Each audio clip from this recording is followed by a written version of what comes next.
दिखाते रह गए। मोदी ने पूरी फिल्म दिखा दी भाई। संसद में राहुल, ममता, केजरीवाल सबकी कैसे क्लास लगी है। लोकसभा में घेरने वालों से लेकर मोदी तेरी कब्र खुदेगी वालों तक को आज खुलकर क्या जवाब दिया है पीएम मोदी ने। राहुल की किताब के जवाब में पीएम मोदी ने कौन सी किताब खोलकर नेहरू, इंदिरा सबको एक्सपोज कर दिया। सबसे पहले इसका चैप्टर देखिए। हमने आपको कल ही पाठशाला में बताया था कि राहुल गांधी एंड कंपनी संसद में पीएम मोदी को बोलने नहीं दे रहे हैं। कल उनका लोकसभा में भाषण नहीं हो पाया और हमने आपसे कहा था कि ये लोग इस बात से डरे हुए हैं कि मोदी बोलेंगे तो धुआं धुआं कर देंगे, तो एक काम करो, इनको बोलने ही मत दो। और इसलिए महिला सांसदों को आगे करके पीएम मोदी के खिलाफ बड़ा प्लान बना लिया था।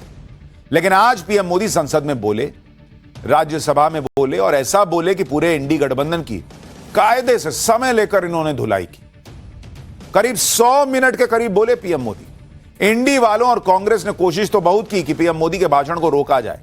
खूब नारेबाजी वगैरह किए, हंगामा करते रहे, लेकिन कितना देर करते। मोदी तो रुकने वाले थे नहीं, थकने वाले थे नहीं।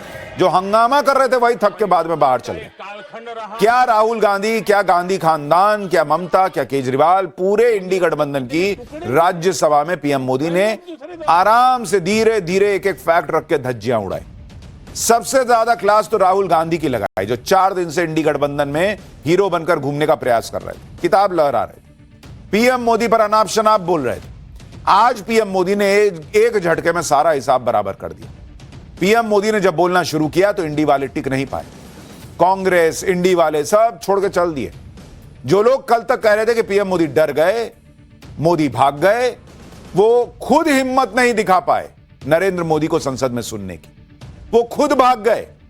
नरेंद्र मोदी ने आज संसद में कैसे धुआं उड़ा दिया, कैसे वो किताबें खोल दी जो नेहरू और इंदिरा से लेकर पूरे गांधी परिवार के लिए आज की डेट में एक बड़ा सवाल बन गया है। मोदी तेरी कब्र खुदेगी बोलने वालों से लेकर कल लोकसभा में जो पीएम की कुर्सी के पास पीएम को घेरने निकले थे, उन सबको कैसे कैसे इन्होंने जवाब दिया है। ऐसी ऐसी बातें बताई हैं जो देश पहली बार सुन रहा था, वो भी आपको दिखाऊंगा। लेकिन पहले जो हुआ उसकी एक झलक देखिए।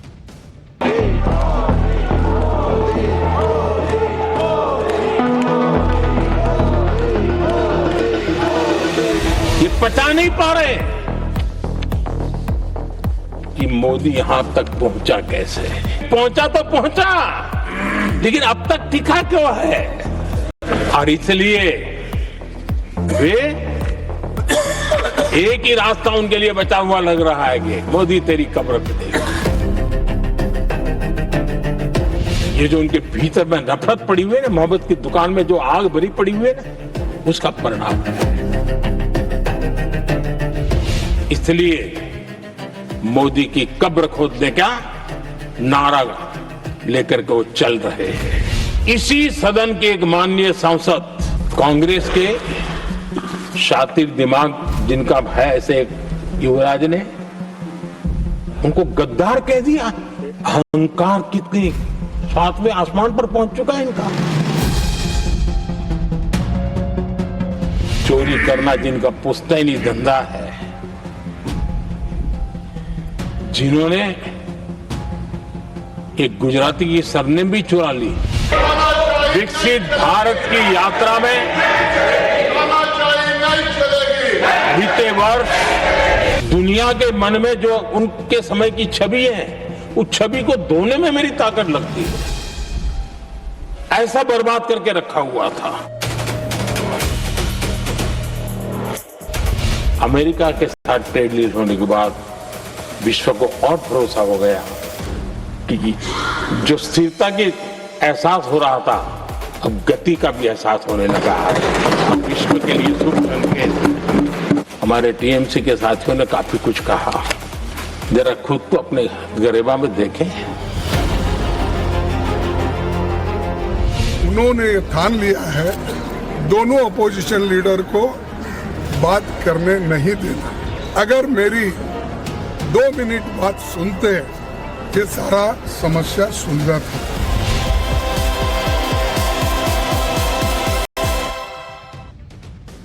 बहुत दिनों से लोग पीएम मोदी को संसद में सुनना चाह रहे थे। बोलना तो वो कल लोकसभा में ही चाहते थे, संसद में आके बैठे हुए भी थे, लेकिन राहुल गांधी एंड कंपनी की वजह से वो भाषण नहीं हो पाया। नैरेटिव बनाया जाने लगा कि पीएम मोदी डर के भाग गए। इंडी वालों के सामने बोलने की हिम्मत नहीं पड़ रही, ये कह रहे थे ये लोग। लेकिन हमने कल ही आपको कह दिया था कि पीएम मोदी बोलेंगे ना तो ऐसे लोगों के कान से धुआं फेंक देगा, ये लोग बर्दाश्त नहीं कर पाएंगे, सुन नहीं पाएंगे। और आज वही हुआ। राज्यसभा में पीएम मोदी ने बोलना शुरू किया तो राहुल गांधी से लेकर पूरे गांधी परिवार को लेने के देने पड़ गए। पूरा ऑपोजिशन थोड़ी देर तो सुना, नारे वारे लगाया, उसके बाद उठ के भाग गया बाहर, चल दिया बाहर। राहुल गांधी की कैसे क्लास लगी, पहले आप वहां से शुरू कीजिए, देखिए। माननीय अध्यक्ष, कांग्रेस ने कभी स्टार्टअप कल्चर को प्रमोट ही नहीं किया और इनका तो हाल ये है आदरणीय सभापति जी, अपने घर के स्टार्टअप को भी वो लिफ्ट नहीं कर पा रहे।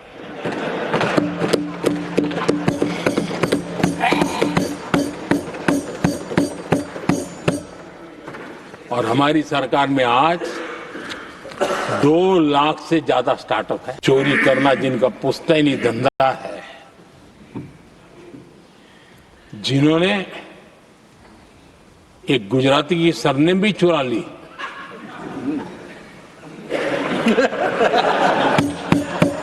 महात्मा गांधी की सरनेम चुरा ली, ये लोग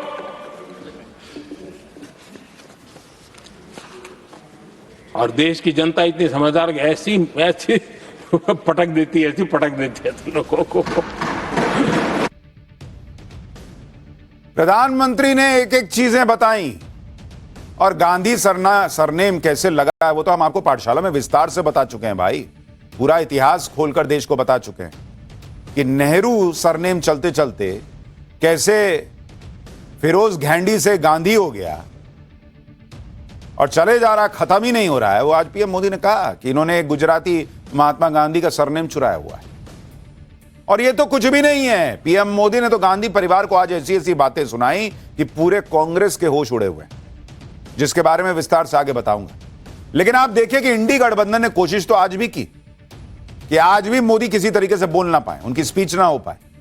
पीएम मोदी जब राज्यसभा में आए, बोलना शुरू किए, तो बोलते ही कांग्रेस और इंडी गठबंधन वाले नारेबाजी करने लगे। काफी देर तक यह नारेबाजी होती रही। पूरा प्रयास किए कि ध्यान भटक जाए नरेंद्र मोदी का, बोल ना पाए। मोदी रुकने वाले हैं। कितना बार ऐसा हो गया कि ये लोग पूरे टाइम चिल्लाते रहे लोकसभा में, लेकिन नरेंद्र मोदी बोलते रहे।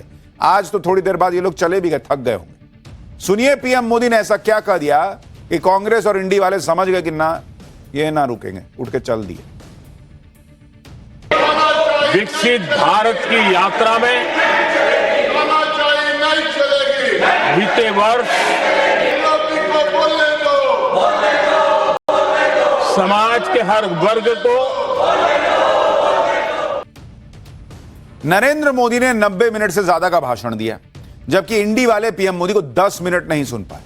इसी पर पीएम मोदी ने कहा कि उन्हें पता था कि इंडी वाले उनके सामने टिक नहीं पाएंगे, क्योंकि मोदी एक बार शुरू हो जाते हैं तो फिर रुकते नहीं। मैं कांग्रेस के मित्रों का भी आज आभार व्यक्त करता हूं कि कम से कम मुझे, उनको पता था, पहले प्रयोग कर चुके थे। पिछले 10 साल में मुझे 5-6 बार इस प्रकार से बोलने से रोका गया, लेकिन उनको मालूम था एक बार शुरू होता हूं तो रुकता नहीं। और मैंने कहा था एक बार, एक अकेला, तो अब अनुभव से सीख गए हैं कि इसमें कोई दाल गलने वाली नहीं है। तो समझदारी से काम लिया और ऐसी समझ उनको निरंतर मिलती रहे, ये भी मैं प्रार्थना करता रहूंगा। कल इन लोगों ने लोकसभा में पीएम मोदी के खिलाफ बड़ी प्लानिंग की थी, लेकिन आज राज्यसभा में इनकी कोई प्लानिंग काम नहीं आई। लोकसभा में पीएम मोदी को बोलने नहीं दिया गया और आज यह भी खुलासा हो गया कि नरेंद्र मोदी के खिलाफ कांग्रेस वालों ने बहुत बड़ा प्लान बना लिया था। और इसका खुलासा आज खुद लोकसभा स्पीकर ने किया। लोकसभा स्पीकर को नरेंद्र मोदी के खिलाफ प्लान का पता चल गया था और स्पीकर के कहने पर ही पीएम मोदी लोकसभा नहीं आए, जबकि वो लोकसभा में बोलने के लिए तैयार बैठे हुए थे। सुनिए कल लोकसभा की में जो घटना हुई, जिस तरीके से ये लोग पीएम की सीट पर चले गए, सारी महिला सांसदों को आगे कर दिया, बैनर पोस्टर लेकर वहां पे खड़े हो गए कि पीएम आएंगे तो देखिए अभी क्या होगा।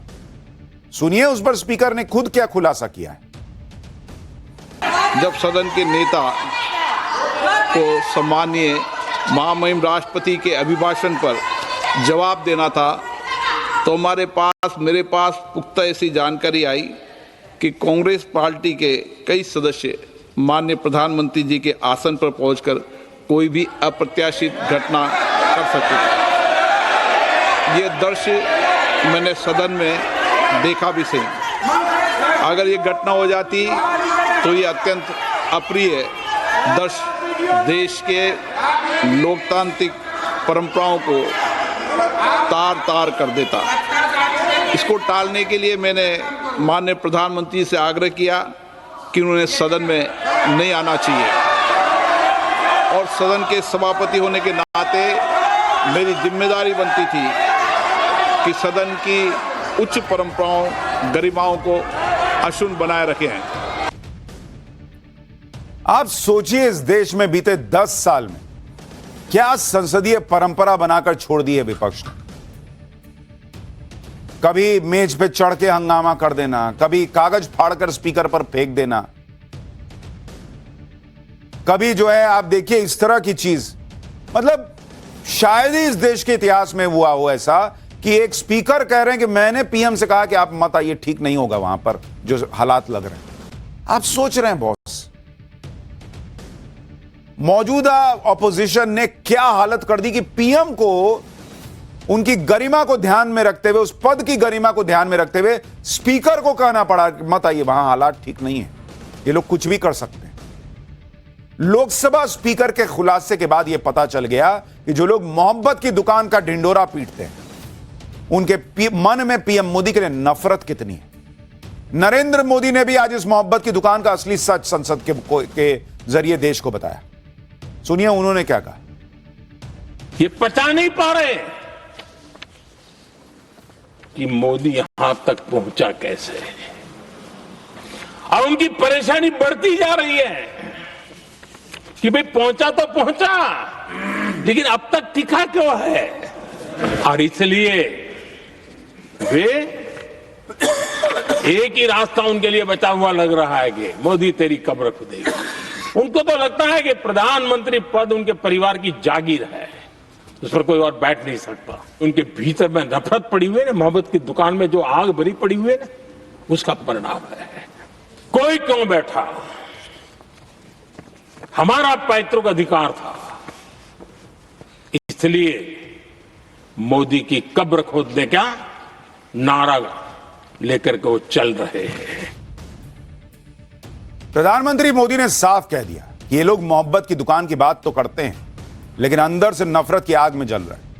नफरत की आग में ये लोग नारे लगवाते हैं, मोदी तेरी कब्र खुदेगी। पीएम मोदी ने कहा कि ना तो ये संविधान का सम्मान करते हैं, ना कोई मर्यादा रखते हैं। ये कौन सी मोहब्बत की दुकान है जो देश के ही किसी नागरिक के कब्र खोदने के सपने देखती हो। ये कौन सा संविधान से उन्होंने सीखा है जो देश के ही किसी नागरिक के कब्र खोदने की बात करते हो। क्या ये संविधान का अपमान नहीं है? क्या ये मानवता का अपमान नहीं है? क्या ये सार्वजनिक जीवन की मर्यादाओं का अपमान नहीं है? और उनको इसका कोई खेद नहीं है। अगर इसके बाद क्या बयान देंगे, बयान देखो, प्रधानमंत्री राज्यसभा में भी रो रहा था। कल ही नेता विपक्ष राहुल गांधी ने मोदी सरकार के मंत्री को गद्दार कह दिया था, वो भी एक सिख मंत्री को। राहुल गांधी के इस कांड की हर जगह चर्चा हो रही है, और हमने भी कल कहा था ये क्या भाषा है भाई, कोई पार्टी छोड़ के चल गया तो उसको गद्दार कह रहे हैं। कल रवनीत सिंह बिट्टू को राहुल गांधी ने गद्दार कहा, आज पीएम मोदी ने इस बात को उठा दिया। पीएम मोदी ने कहा कि इनका अहंकार 7वें आसमान पर है और किसी को भी कुछ भी कह दे रहे हैं ये लोग इसी अहंकार की वजह से।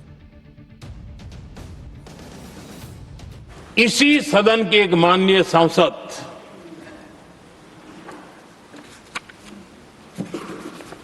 कांग्रेस के शातिर दिमाग जिनका है, ऐसे एक युवराज ने उनको गद्दार कह दिया। अहंकार कितनी 7वें आसमान पर पहुंच चुका है इनका। कांग्रेस को छोड़कर के कितने ही लोग निकले हैं, कांग्रेस के कितने टुकड़े हुए हैं, कई लोग दूसरे दलों में गए हैं, लेकिन औरों को तो किसी को गद्दार नहीं कहा उन्होंने। लेकिन कल सांसद को गद्दार इसलिए कहा क्योंकि वो सिख थे। ये सिखों का अपमान था और उनको जरा भी दर्द नहीं, वरना आज खड़े होकर के कह सकते थे कि कल जो हुआ इसी संसद की गरिमा के अनुरूप नहीं था, हमें खेद है। एक शब्द तो बोल लेते, उन्हें अपने राजनीतिक विचारों में परिवर्तन किया इसलिए गद्दार हो गए। और एक गद्दार शब्द छोटा नहीं है, बहुत दुर्भाग्य की बात है। और ऐसे लोग कांग्रेस को नहीं डुबाएंगे तो क्या करेंगे? प्रधानमंत्री नरेंद्र मोदी ने पिछले दिनों से जो भी चल रहा था, जो भी हंगामा चल रहा था, हर एक चीज का जवाब दिया। वो आज गुस्से में भी लग रहे थे क्योंकि 3-4 दिन से वो देख रहे थे कि राहुल गांधी एंड कंपनी कैसी हरकतें कर रहे हैं। संसद के अंदर कैसे बवाल मचा जा रहा, किताबें लहराई जा रही हैं, चेयर पर पेपर फेंके जा रहे हैं। राहुल गांधी पीएम मोदी को उल्टा सीधा बोल रहे हैं। कांग्रेस सोशल मीडिया पर पोस्टर डालकर पीएम मोदी को कायर डरपोक कह रही, और उसके बावजूद ये लोग कहते हैं कि इस देश में लोकतंत्र नहीं है। अरे अब और क्या बोलिएगा भाई? मां की गाली एक रैली में पढ़ ही चुकी, मोदी तेरी कब्र खुदेगी के नारे लगा ही दिए, जो मन में आता है बोल ही देते हैं, संसद में बोलने नहीं दिए, पीएम की सीट के पास घेर कर खड़े हो गए। अब और क्या रह गया है भाई? बस हाथापाई तो रह गई है, और क्या बच गया है इस देश में संसद के अंदर होना? सुनिए पिछले 3-4 दिन से राहुल गांधी पीएम मोदी को क्या क्या नहीं कहें। I don't think PM will have the guts to come to the Lok Sabha today. Because if he comes, I'm going to give him this book. So if PM comes, I will go physically and hand him this book. डर एक line का है, सिर्फ एक line का डर है, एक लाइन है उसमें जो जिससे प्रधानमंत्री राजनाथ सिंह जी पूरी सरकार डरी हुई है। वो लाइन में अंदर बोलूंगा, कोई नहीं रोकेगा मुझे। अरे आपको कौन रोक लेगा बॉस? कोई नहीं रोक सकता आपको। 2 दिन से राहुल गांधी पीएम मोदी के खिलाफ माहौल बना रहे थे, किताब लहराकर सियासी टशन दिखा रहे थे, लेकिन आज पीएम मोदी ने भी गांधी परिवार के इतिहास की किताब संसद में खोलकर तगड़ा जवाब दिया। पीएम मोदी ने संसद में इंदिरा गांधी का एक भाषण पढ़ दिया जिसमें वो बता रही थी कि कैसे उनके पिता नेहरू जी देश के लोगों को ही देश की समस्या मानते थे, और यही सोच इंदिरा गांधी में भी थी। तो किताब के जवाब में पीएम मोदी ने नेहरू इंदिरा का जिक्र कर पूरे कांग्रेस की कैसे क्लास लगा दी, क्या इतिहास बता दिया। सुनिए आपका सिर शर्म से झुक जाएगा कि इस देश के प्रधानमंत्री रहने वाले नेहरू जी और इंदिरा जी इस देश की पब्लिक को प्रॉब्लम मानते थे। और मैं जो इंदिरा जी ने कहा था उसको कोट कर रहा हूं। जब किसी ने मेरे पिताजी से पूछा, यानी नेहरू जी से पूछा कि उनके सामने कितनी समस्याएं हैं, तो उन्होंने उत्तर दिया था 35 करोड़। उस समय हमारे देश की जनसंख्या थी 35 करोड़। 35 करोड़ देशवासी नेहरू जी को समस्या लगते थे। ऐसा कोई मुखिया हो सकता है क्या जी? और इस बात का उदाहरण देते हुए इंदिरा जी ने आगे कहा कि आज देश की जनसंख्या 57 करोड़ है, इसलिए मेरी समस्याओं की संख्या भी उतनी ही बड़ी है। यानी पिताजी को 35 करोड़ समस्या वाले देशवासी लगते थे, अब 57 करोड़ उनको समस्या। कोई ऐसा हो सकता है जो अपने ही देशवासियों को समस्या माने? ये फर्क है उनकी सोच और हमारी सोच में।